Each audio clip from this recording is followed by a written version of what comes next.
Hey everybody, welcome to the Golarion Adventures Old and New panel. We're going to be talking about adventures old and new. It's what's on the tin. My name's James Jacobs. I'm the creative director for Pathfinder. And why don't we have our wonderful other panel members introduce themselves here with starting with you, Vanessa.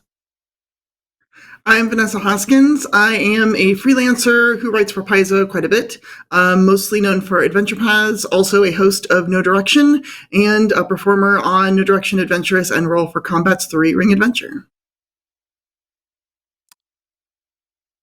And Leo.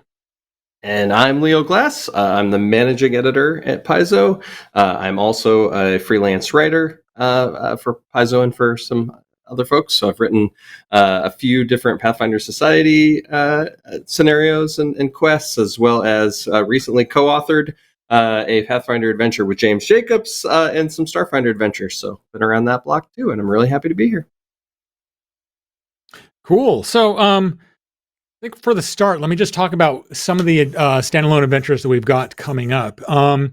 We've got two standalone adventures coming out later this year. One of them just came out, but before that, we've also got Kingmaker, which it's a standalone adventure, I guess, but it's also an adventure path. It's something that we've been working on for a couple of years, and it's finally, it's at the printer right now, so it should be available later this year.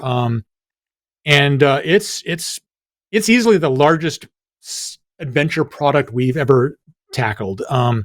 It's got the adventure path itself, which has a couple hundred extra pages. There's a companion guide, which is filled with a bunch of adventures beyond that. One of the things that was exciting about Kingmaker, of course, is when we first did it, we were really rushed for time and resources. We didn't have a lot of, opportunities to really give it a lot of the art support that it needed. So there's a lot of new art in this book. So let's bring up that first one as an iconic image of one of the major battles that happens in Kingmaker, where it's sort of a battle that happens in Kingmaker. It happens off screen where this giant owlbear attacks the capital that you built. One of the fun things with Pathfinder 2nd Edition is the better support for downtime rules. So while your player characters aren't in town when the owlbear attacks your home, your capital, you still get to play it out in the form of a downtime encounter. And based on how the results of that encounter plays out,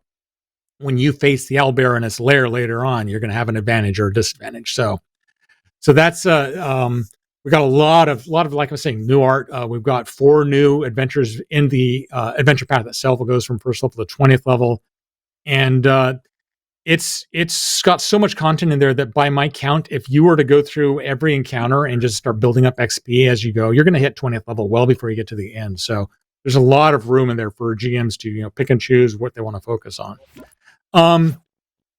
So after Kingmaker, we've got one actually I believe is out right now, or if not out now, really soon. It's always kind of weird for me to keep track of when something is done and sent to the printer and is actually out to be purchased. But that would be Shadows at Sundown.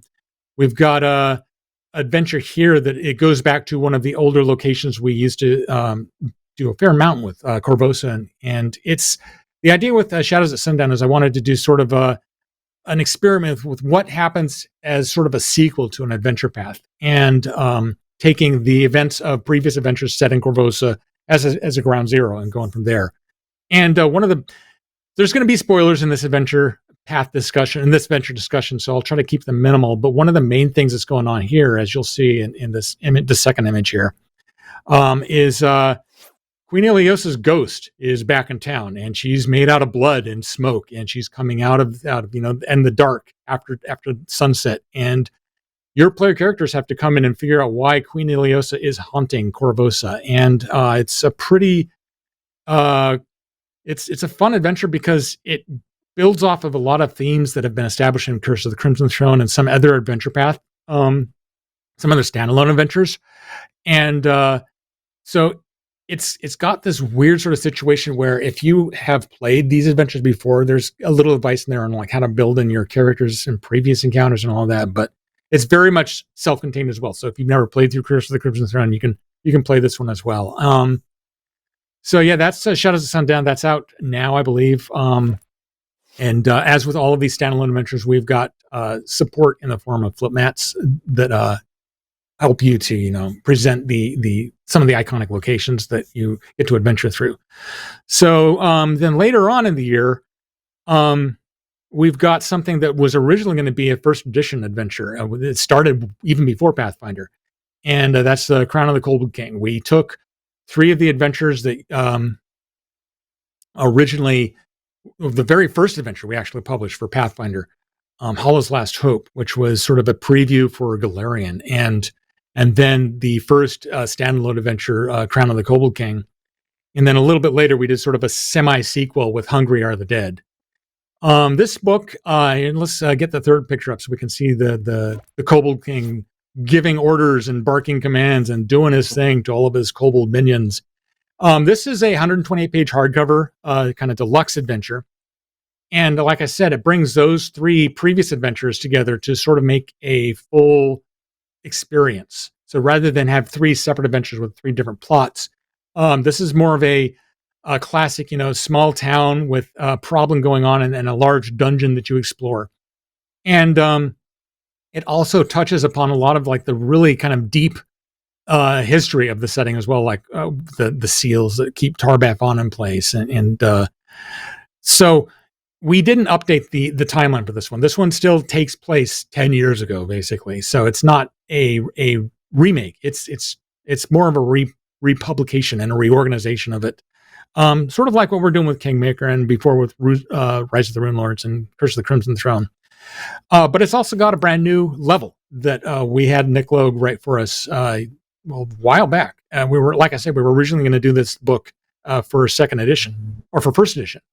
And so there's a fourth, a deeper level below anything we've ever published before that is kind of brings everything to a close. You get to find out where the Kobold King's crown was actually crafted.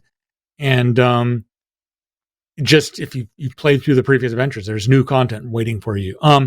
One thing that we specifically didn't include here was there was another adventure in this line that featured the Kobold King coming back from the dead. Since that's a sequel to what we're doing here, it didn't feel appropriate to include that in this one. So it's also a big section about Falcon's Hollow, which is it's interesting going back and looking at that one, because where you have like Sandpoint and Atari and a couple of the other small iconic villages that are like starter places for your player characters to explore, that they're nice places to live, even though there's a lot of monster stuff going on. Falcon's Hollow is not really a nice place to live. There's some awful things going on in there, and I like the idea of this being sort of a trope of adventure where it's like not necessarily for heroes, but for, I don't want to use the word murder hobo, but it's like for the classic adventures are just in it for their own, scruple or their own goals and stuff like that. So mercenary adventures. Exactly. So that's basically what we've got plotted for the rest of the year for the standalone adventures line. We're going to be doing more of them, of course, next year. We don't have anything to announce quite yet, but we're going to be doing a couple that are brand new adventures, leaning more toward lower level stuff, so that there's like entry level stuff and touching on some classic locations, some new locations, and I hope to be able to chat about them in a couple months. So that's it for what's really coming up soon in the Adventure Path line. So let's talk a little bit how adventures are made. Vanessa, you've written a bunch of adventures for us. So why don't you talk to us a little bit about your methods on writing adventures? Sure. So first you get an outline from your developer, and that, depending on the developer, might be a pretty tight outline. It might be looser, depending on their particular style and how much of your input they want on the process. It just varies on the project. And the first thing I usually do is I start to concept all of the gray space in there, all of we know here's point A and we know here's D, but what's B and C look like? And I figure that out next. And the first process is really just expanding that outline and making sure I know all of the maps I'm going to need, all the rooms that are going to be there, that sort of thing. I do a process with creatures where I like to go through the base bestiaries and all available creatures to me, like that are level appropriate for that area, and really ask myself, looking at each one, could this work? Maybe a variant of it, maybe an elite or a weak version. And if I like it, I put it on a list and I can move on. And the nice part is I build a list of potential candidates to fill this adventure path volume or scenario volume. And because I've stopped to take a look at each one, take a look at the art, the theme, I can really figure out, does this make sense for this adventure? And it also sort of allows me to have a stable of, I have some different types of creatures, undead and aberrations, and try to mix up the creature types so it's not all so samey. Once I've done all that, I figure out who's going to go into which room and put them all in. And I like to build the actual text of the adventure slowly over time, the way one might build up eye makeup, where you start with a little and you work your way out and work your way up, and more detail. So usually by the time I'm ready to do my last pass, I have a document that has all of my headers formatted, all of my sections for creatures and hazards and treasure and all of that.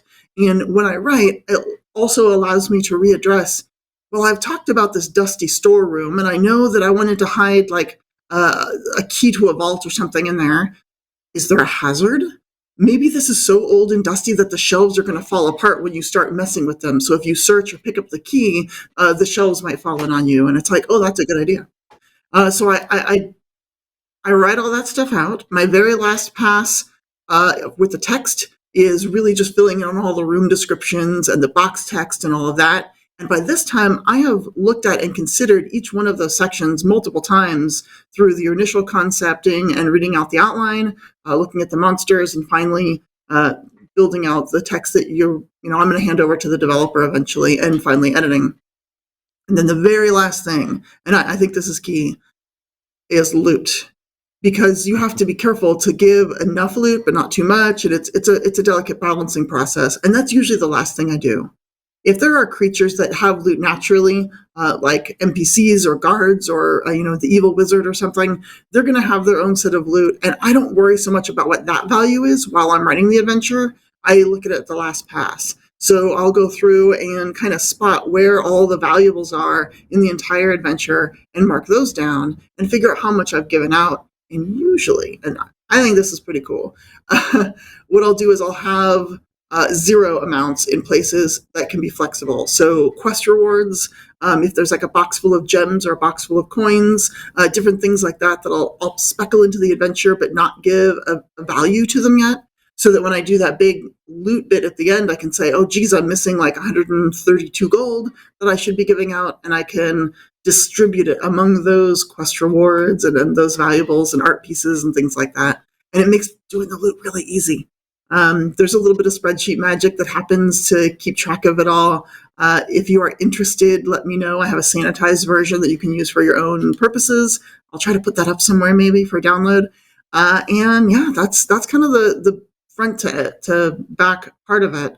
At this point, I've written enough adventure paths that or adventures, I should say, that often playtesting is like, I kind of know how a lot of them are going to go. But if I have a set piece combat, there was a Starfinder adventure, I won't spoil which one, but the BBEG is a big stone monolith that's haunted and basically keeps calling in these ghosts. And that was a little weird of concept. So I'll playtest those just to make sure that the encounters that are more outside the box are landing properly. I think playtesting is really important in those sorts of things. Cool. Thanks, Vanessa. Yeah, once the author of the adventure is done, it gets sent in, and then the developer takes it and does a pass on it, goes through, and kind of, if it's an adventure path, the big part of the development is to make the entire thing have one voice, but it's also kind of an initial, just a second set of eyes on it.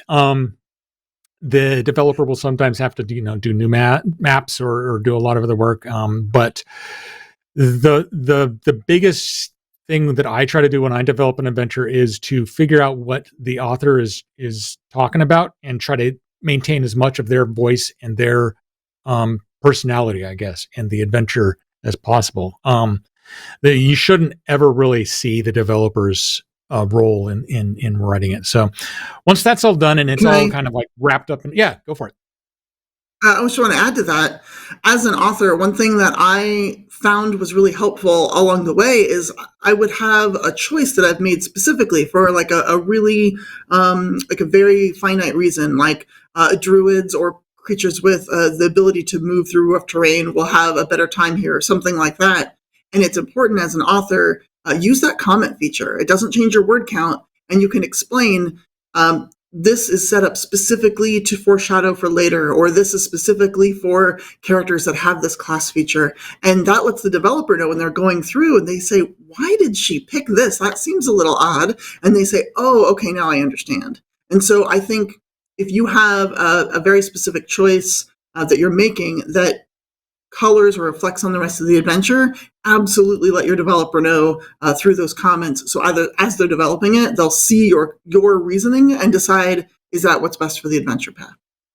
That's absolutely incredibly good advice. I mean, it's also great, like if you're pulling a super obscure character from canon, say like this is from Pathfinder 27, page 44.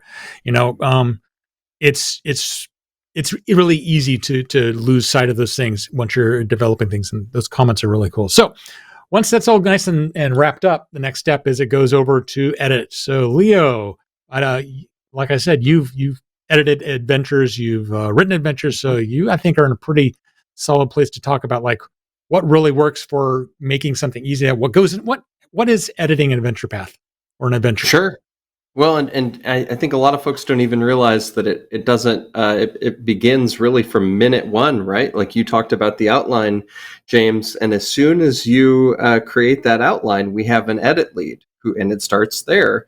The edit lead helps and just gives advice, that first pass on the outline, to understand, does the narrative structure serve the brand of Paizo? Does it play and look like it's going to play well? Are there any story beats that need to be improved? Do the upbeats work when the upbeats should be there? Do the downbeats work? Is the outline organized in a way that we think the writer will be successful to help the developer, but also help edit and art, because we all have to collaborate? So there's even a very early step there where we're all collaborating and talking. And I really appreciate having worked with you several times, James, that you not only do a great job, I feel like, incorporating the author's voice, but you also work with a lot of the other team members to make sure we're all prepared to do well. So it really starts really early in the process, in my opinion. And then, once you've done your development pass, it goes to us. And edit's in a really interesting position. I love the way the edit system, where our process works at Paizo, because we get what's called a pre-layout pass. So we get a chance to do pre-layout editing there, which I'll explain in a second. And then it goes to art for layout. And then it comes back to us for a post-layout pass. And so, in my experience writing adventures, it's really interesting. As Vanessa said, when you're in that very early concepting stage, you're trying to fill in those blanks for, okay, the developer gave me A and D, but now I'm trying to fill in B and C. It's interesting as an editor, because I get to see what the developer did to figure out, A through F, that sort of thing, after the development pass is done. But then, things will even change after layout, and then, we'll add more component pieces. But the pre-layout pass for me, I have a lot of fun with them, because I think they're a great chance to collaborate with the developer. And like James said, I think you put it very well, is we're trying to unify the voice of the authors the best we can, but also really pull out those themes and just crank them to 11 if they need to be overemphasized or reemphasized, and make them more muted and subtle when subtlety is appropriate as well, because there are some themes that maybe you want to subvert the discourse a little bit, and make things creepy but also intriguing, and and things that will also engage a lot of the different play styles. Some players play for expression, some play for combat and dominance, and some players focus on exploration. So we're thinking about those things. And so the pre-layout pass is really an opportunity to, yes, we are copy editing. That's part of what we do. But we're also doing narrative and structural editing and developmental editing in support of the developers, and thinking and asking questions and working very collaboratively. James, it's not in a vacuum, is it? Right? Like when I edit something, I'm sending you a pretty long list of questions usually and saying, hey, what were you thinking here? What do we want to do here? And often, because the developer worked with Vanessa or another author, we can sometimes even get to, what do you think the author intended? What were we trying to do? What did you intend when you wrote the outline? And just streamline and really make things, I think, make things sing. And while the developer needs to be in the background and move the author up, the editor needs to do that as well. And we're going to help move along the developer's voice and purpose, as well as the author's, to unify them as much as possible. So I really like pre-layout pass editing because I think it's a phenomenal way to support both of those folks. And I think if it's done really well, you'll see it in adventures. Some of my favorite adventures, I know all the background work that happened to make them not only read really well and be very usable, and the rules text be very easy to understand and GM, but also just very fun and engaging, and explore really difficult and fun concepts and things throughout the wonderful Golarion setting, the Age of Lost Omen setting. So that's kind of pre-layout. And like I said, you're doing some copy editing, you're doing some narrative editing there. You're also doing some style editing. A lot of people don't realize that you can do a lot of style editing in Microsoft Word. So there's a lot of different lenses there. You're also, if you can catch it, doing canonical editing. Sometimes, there's for me, when I've written adventures, and I work with the setting every day, but people are human. And sometimes they might do something strange where they'll misrepresent a detail from a setting book, or not think about the way a setting deal contradicts things. Or its setting detail contradicts something we've already established. And so there's some canonical editing as well. I love editing because there's lenses. There's a lot of different facets to it. So once it goes to layout, we don't have it for a little while. We're working on other things, and then it eventually comes to us for post layout editing. And this is where we're now. The art is in. We can check things, like, do all the elves look like Pathfinder elves? Does everything align with, did again, because we're involved in kind of watching things from minute one. Did the original direction get represented all the way through to the look of the product? And now we're doing more format editing as well, still copy editing, but we're also doing map editing and making sure that all of the map locations are labeled correctly. Do the maps actually make sense? If a large room is described in the text being in the northwest corner of a cathedral, for example, is it actually in the northwest corner? Does that usability map? All of those types of things. So it's just a lot of, I've joked that I feel like the whole process, not just editing, development, art, authorship, working in synergy, is a little bit like building an airplane in the dark at times. There's technical pieces that need to come in. There's more sort of like explanatory pieces, because you have to teach, people like pilots to fly the plane and all that sort of stuff too, but still sort of know how it all fits together so that the plane lifts off and gets passengers where it needs to go. And at times, like Vanessa said, you don't know what those parts are, and you have to just make them up and see if they fit. So you're kind of building a puzzle as you go. But in the post layout stage, you've got a lot of those pieces, and you're just making them all fit together. So we're smoothing everything out. We're making sure things are formatted correctly and stat blocks are formatted correctly, etc. So long story short, that's sort of from start to finish the editing process. Cool. Thank you. That's where the bulk of the work for the word side of things goes on in adventures. We also have the design team come in to spot check new rules elements. We've got marketing and Eric Mona, the publisher, making sure that the adventures that we want to do are going to serve the brand. That usually happens even well before the outline stage when it's just being concepted. The art side of thing is huge.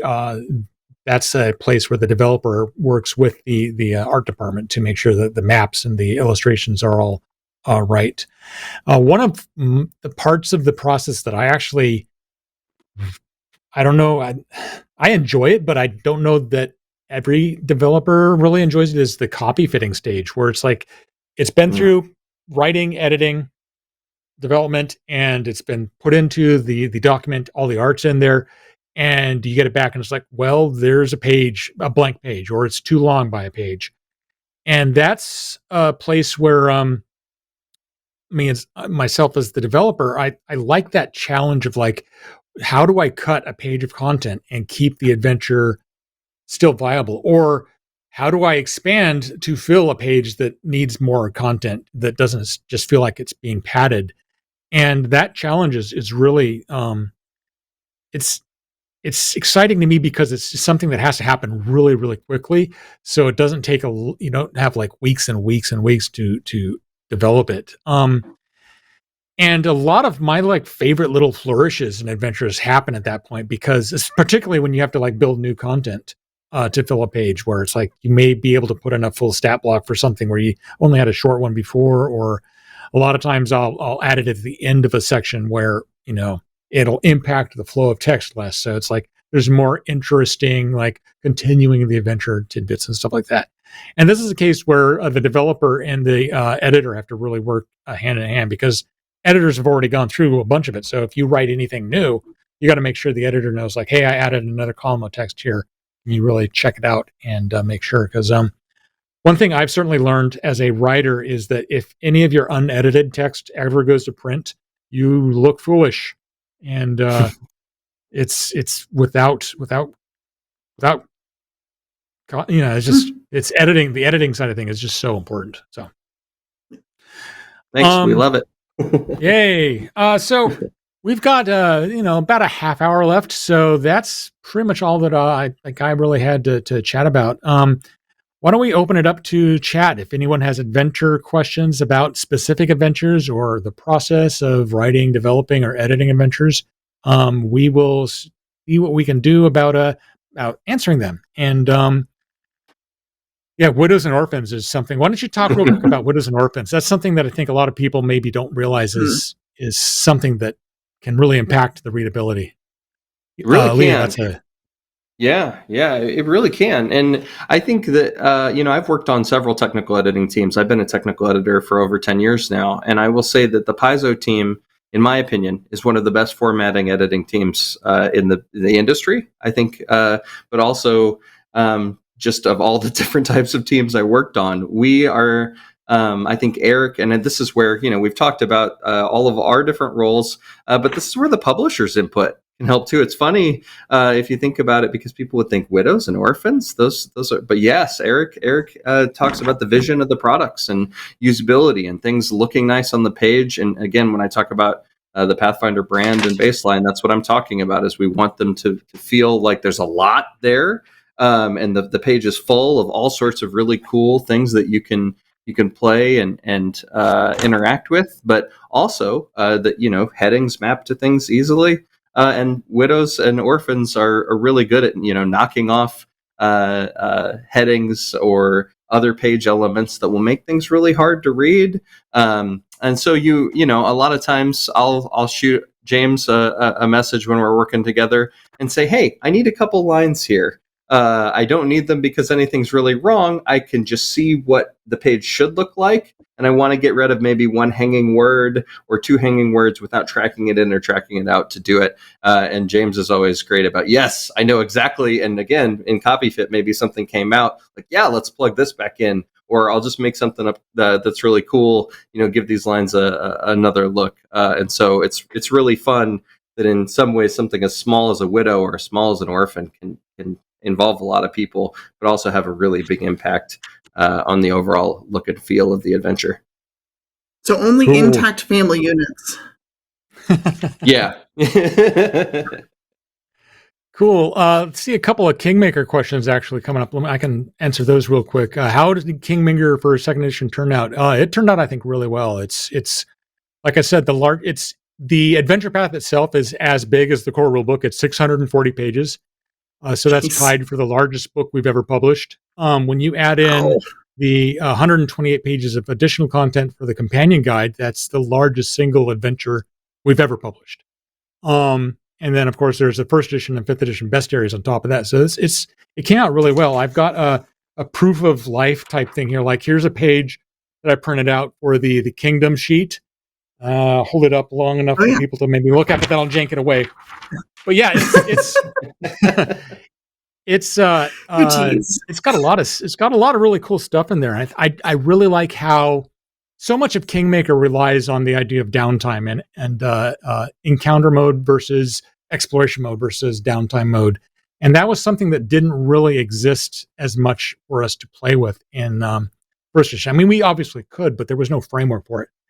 And there's a framework in second edition. We can do that. So like we have an encounter where you have to go get a rock egg from the top of a mountain so that this guy can make a giant omelet.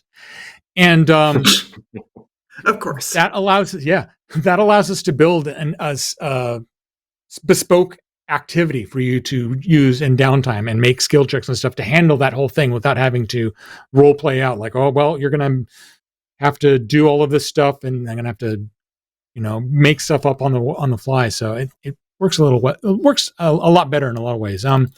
Somebody does ask, was Kingmaker revised a bit so the big bad gets a little more heads up earlier? Yeah, it was. But Kingmaker is always meant to be a sandbox where what you make of it is what you get to frame the story. But we originally, when we did Kingmaker, a lot of the feedback was we wanted an adventure path where we don't know the big bad guy and it's just a sandbox and we just get to do whatever we do.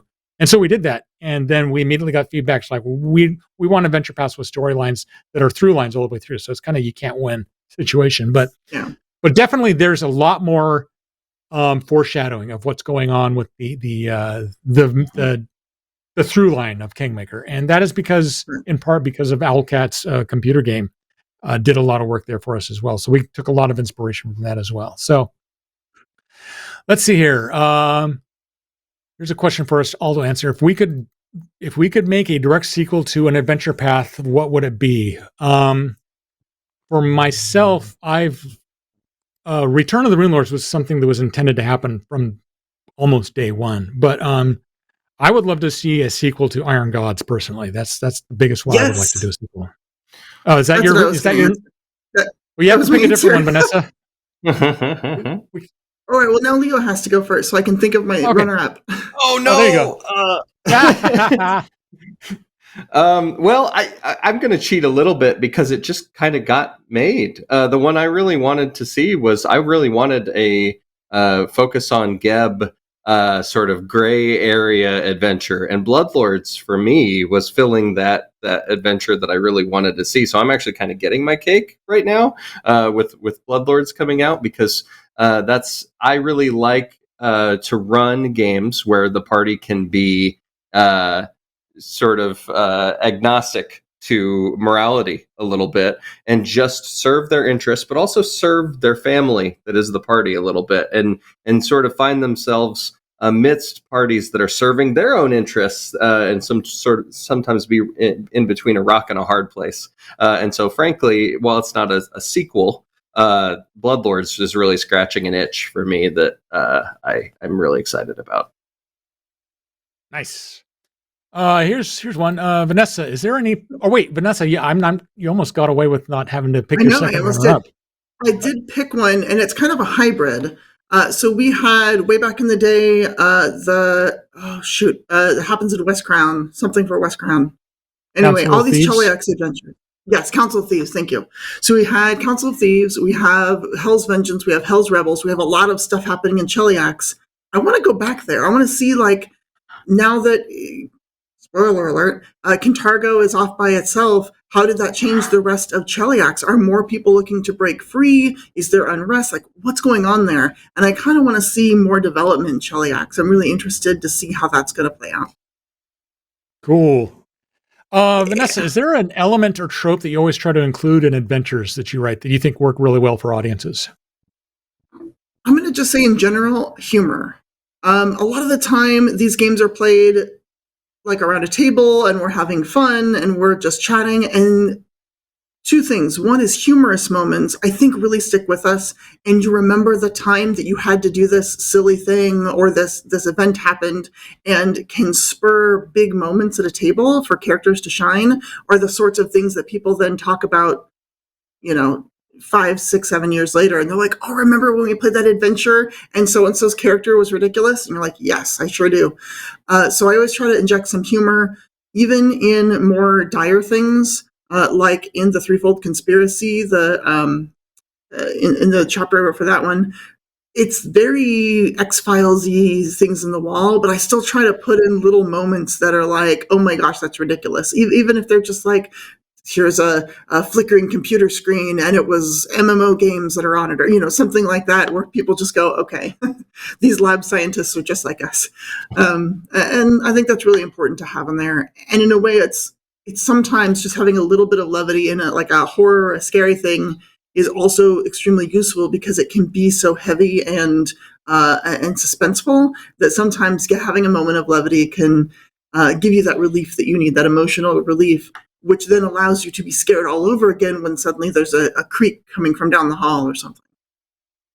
That's a great answer. Yeah, I absolutely agree. I try to put in. I really lean in hard to the horror elements in a lot of stuff I've written. Humor is a great balance. Believe it or not, Leo, what about you? What do you think is something important to put in adventures that you write? So I really would echo what was said. However, I will say that I like to subvert my own themes quite a bit, because what I want, I will say that if I find myself gravitating towards a trope, I want a player to see that trope, but then go, wait a minute, is this really what this is about? And explore that, because and I understand that we're making role-playing games, but to me, I learned so much about not only myself, but storytelling through playing games. And games are the world and the setting are vessels for us to explore ourselves, but each other, because we collaborate and we role play together, right? A party of one isn't much fun at all. A party of four is a good time. So for me, I think a lot about that. And so, like, for example, when I wrote Unforgiving Fire, that really started. It wasn't called that at the time, but as I explored with Mike Sayer, the developer on the project, as we were writing that quest, it really came to me about forgiveness. And so, as I was writing the quote unquote evil character, like the big bad at the end, they weren't so evil at all. And I know, James, as we talked about Kingmaker, forgiveness is a central theme of Kingmaker, and there were lots of times that we talked about supporting that theme, but even undermining it a little bit and letting that balance be there for the players. And so for me, I think like with Unforgiving Fire, we thought about forgiveness and how to explore that, but then I said, well, what if the players don't forgive? And just to give them the opportunity to make a choice, and how can that be impactful and memorable to the party as well? And so for me, I think of tropes, but then I think about how can I subvert them just a little bit to add some. And so if I put humor in, I might put it in a situation that shouldn't be humorous at all, to let them deal with that juxtaposition, and that'll be memorable either way. So for sure.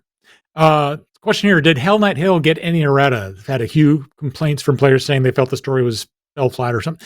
We don't do errata for Adventure Pass. They are on a monthly schedule. We just don't have the time or the capacity to go back and issue errata and constantly change things. One of the truths of doing adventures is you've got to get to a point where it's like, that's the adventure. I just want to let it go out and do its thing. One of the issues with Age of Ashes, of course, is that when we wrote that, we didn't have the rules. The rules were still being worked on.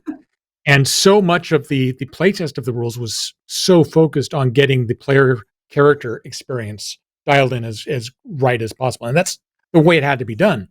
The playtesting of how adventures are built and how monsters work and how treasure is given out and all of that, we were kind of we had to basically make it up as we went, because that was something that nobody really had any experience with. And so we did our best. I had to have all of the authors write those adventures as if they were first edition, because they didn't have the full access to the rules. And then as they came along, as the rules finished up, I was able to go back and try to make things work. The one exception to that is if we compile an adventure path into a hardcover format. At that point, it's essentially a reprint, and we will go through and incorporate errata. Like a good example there is Abomination Vaults got compiled, and that one worked pretty well. Ron Lundeen is the one that developed it. But one element in particular that I know I was like shaking my fist at, there's a character, a little bit of spoilers, Mr. Beak, who is a soulbound doll. And the way Mr. Beak is presented in the bestiary, his choice for a neutral evil spell, I think it's not appropriate for a CR2 creature. It was just a mistake made in the development of that stat block, and it didn't really show up as a mistake until we saw it actually in play. So Mr. Beaks having a overly powerful spell that is just unfair to use in a second level character has been something that we've errated in the actual bestiary. And then you see that, I believe, is then carried forward into the reversion of the revision of the adventure path. So, oh, good. Yeah, not to mention, Mr. Beaks is also in a room with a dangerous floor. So if you go down from the unfair spell, you're in a world of hurt real fast. That said, I'm an old timer from the dawn of RPGs, and one of the things that I saw really back, before the internet and all that, the thing that really made adventures stack out was the ones that were really dangerous and deadly. I mean, Tomb of Horrors is one that everybody seems to remember, not because it's necessarily a great adventure, but because it's so dangerous and so deadly. And I'm just looking back at games that I've run, I don't really remember the points where my characters, survive without a fear, or my players had no problems. I remember the close calls or the TPKs or those sorts of things. So I kind of think that adding in a couple of points in an adventure where it is actually really dangerous for your party, I think makes the adventure stronger. It's something that maybe not everybody will agree with, but if it's a cakewalk all the time, it's not as memorable. So, I mean, that said, Mr. Beak is a bit beyond the pale, but I mean, you look like other characters throughout the history, and it's the ones that are maybe too powerful to get the most traction. So it's kind of a Well, I also think that in terms of adventures old and new, going from first edition to second, there are some design concepts that, as an author or developer, that we need to sort of unlearn from first edition that worked there but don't work now. And one of the big ones is the solo fight against the BBEG, right? Because before, the math was a little looser, that you could sort of get away with that. And yeah, they're a little strong, but you'll try to play to your strengths and you'll be okay. Now, because the math is so tight, which is a benefit of the system, the drawback is if you're fighting something several levels higher than you, yeah, it doesn't have the action economy, but it is so difficult to engage with that creature in a meaningful way. And so one thing I think folks will notice is as adventure paths and society scenarios are released, you'll see fewer big solo monsters and more it's the BBEG and their entourage. So that way you can spread that encounter, that severe encounter around, instead of just putting it all on one creature that is so intimidating. You're like, oh, we don't want to fight this now. So I think that's a change that a lot of those early adventure paths hadn't figured that out yet, because in first edition, that was what you do. You say, well, here's the big bad fight, and I don't want to water it down with a bunch of minions. I just want the big bad. And it's a little challenging to do that these days. You have to be very careful. Yeah, that's a great example of the difference in first edition and second edition encounter design. And it's something that it took a couple of years for us to really figure out, because by the time we get feedback from an adventure path, like we got feedback from Age of Ashes that people have played it through enough, we're working on Abomination Vaults practically. So there's like a 2-year delay between, we need to fix this, let's fix it. So there's a few in Abomination Vaults that I know I snuck in, and I was like looking back going, oh, that's gonna be a doozy. Yeah, but it's also, I mean, in case with Abomination Vaults, it's one of the goals there was that I'm glad we compiled it, because it's a mega dungeon. It's the whole point is that you should be able to, make your own way. It's a sandbox to a certain extent. And if you go to a place that's too dangerous for you, you should go back upstairs and fight other things or something like that. So, and you can just avoid that big thing and go, there's something big and scary in there, and we ran away, and we'll come back in a level or two, like when we're prepared. Yeah. So we can get away with it there a little bit, but let's see here. Wrath of the Righteous in Mythic for Pathfinder 2, is that a non-starter, or is it something we're going to be doing sooner or later? there's a lot of stories I'd love to tell, particularly involving like statting up kaiju or demigods or something like that. But until we have player side rules that allow that to integrate well, those stories are kind of going to be on hold. That's something I'd love to do, but that's more of a question for the design team and for Eric and the marketing team to really decide, do we want to expand the power range of Pathfinder? So let us know if you are interested in that, of course. Let's see here. How hard is it to put a sympathetic villain into an adventure path? And if you could make one, what would a rough idea be? I think they should all be sympathetic, or mostly be sympathetic. You're going to get the actual demon that just wants to eat and destroy everybody and doesn't care, sure. But I think when we're talking about like humanoid villains, like people who are corrupt officials in the city of Absalom, something like that, they can't just be mustache twirly. If they are, they're very flat, they're very one note, and there's no way for the party to really care about them. I think what you want in a villain is someone who has just chosen the wrong path, who's just made bad choices, and all of a sudden is in a place that you might see how they got there. You might even sympathize and say, yeah, the problem you're trying to fix is understandable, or the position you're coming from is a valid one, but you're just going about it the wrong way. And even if they won't listen to reason at this point and you still have to fight them, at least if you understand where they're coming from, they're a lot more accessible and it makes for a better story. I look at like Outlaws of Alkenstar. Everyone knows it's about this big mogul who's got all this money and he just wants money and power. And you're like, yeah, that guy's not redeemable. But you can still see the environment he's in where he's like, no, money is everything in Alkenstar. That's how you get power. And if you want to be anything in this town, you're going to have to step on the backs of other people. And though you may disagree with that, based on how Alkenstar is, you say, yeah, I can kind of see how you got there. I still don't like you. I still want to take you down. But I can kind of get where you're coming from. And it makes the villains more real and more accessible.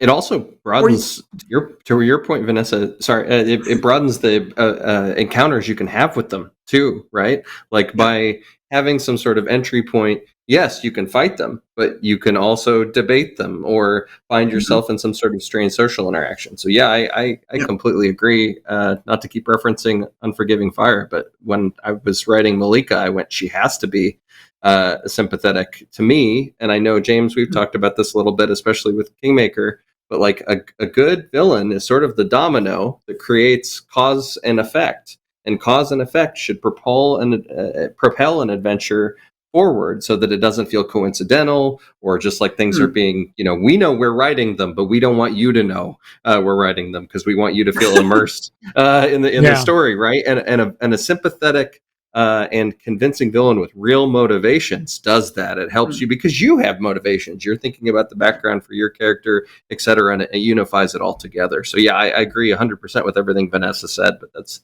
my only add there.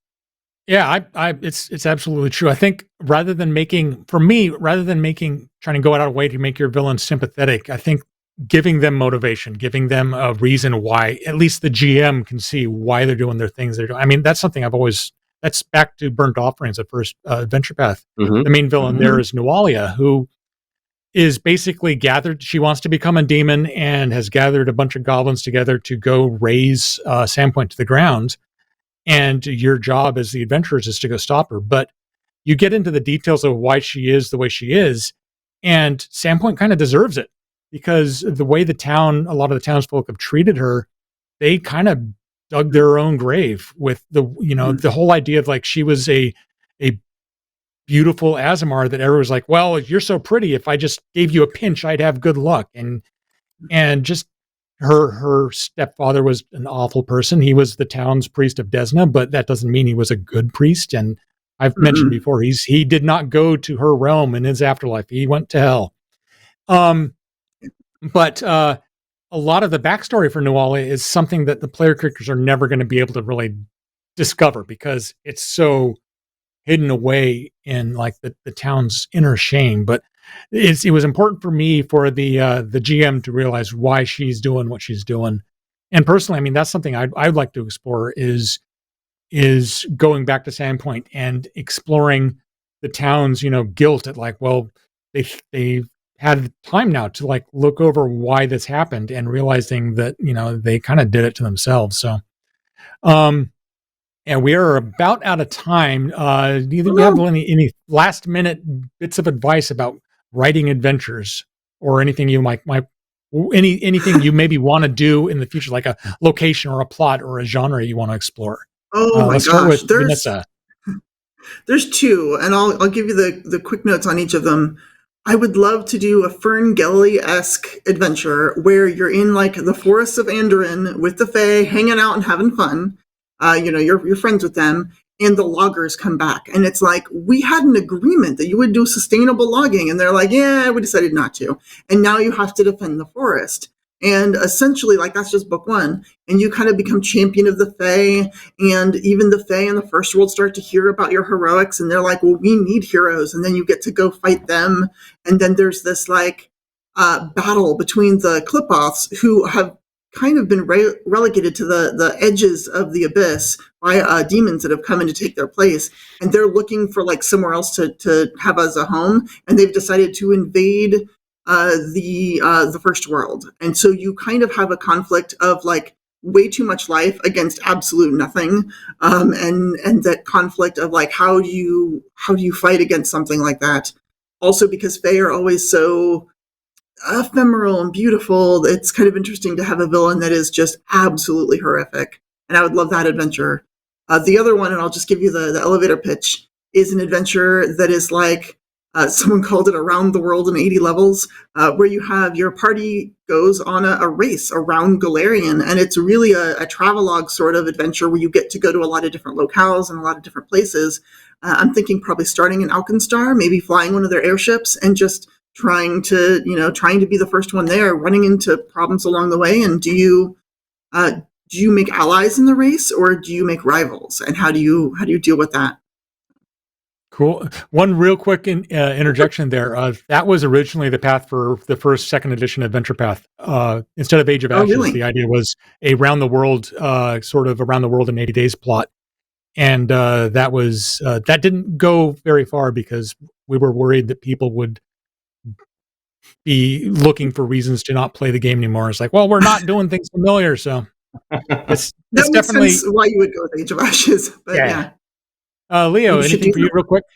Yeah, I'll go real fast. I really like the region. I really like Nermathus, and I actually have been plotting out when I wasn't writing. I was working on an editor game that would explore independence, because, like I said, and freedom. And I love Cheliax and Multhun and a lot of the relationship there with Nermathus. And also, I've always loved druids and rangers and that side of our canon. And I would love to just sort of explore what independence looks like when you have sort of Fae and nature and those threats, but also society and trying to establish freedom at the same time. There's just some really cool, I think, interplay of concepts there. And the other thing that I'm always in love with, and one of the reasons why I loved working on Dinner at Lion Lodge with you, James, is could we do more with non-traditional characters and player characters who might be of different, monstrous ancestries and things like that. I would love to maybe write a module or something that was all undead. I don't know, but just those types of things really interest me too. Cool. Real quick, the thing I'd like to do really a lot, maybe it's a high level adventure path, is one where the player characters have to get together in Elysium and put on a play for Desna. And potentially like have really the entire one-shot. Oh no, I'm thinking an adventure path where you go from 11th to 20th level, and all of the encounters are best resolved without combat. So, and lean into the whimsy element of things. So, I mean, just kind of like do a lot of things that haven't really been done in a high level adventure path, I guess. Anyway, thank you, Vanessa. Thank you, Leo, for hanging out with me and answering questions. We didn't really get a lot of time to answer questions, but I'm going to be hanging out in the Golarion Adventures Discord channel for a bit after this. So, if you have any questions for any of us, I think all three of us have AMAs going on? Yeah, I think so. Yeah. Cool. Yeah. So yeah, I mean, we're going to be around for the rest of the convention virtually. So if you have any questions about adventures or anything like that, don't be a stranger. We're here to chatter. Thank you, everybody.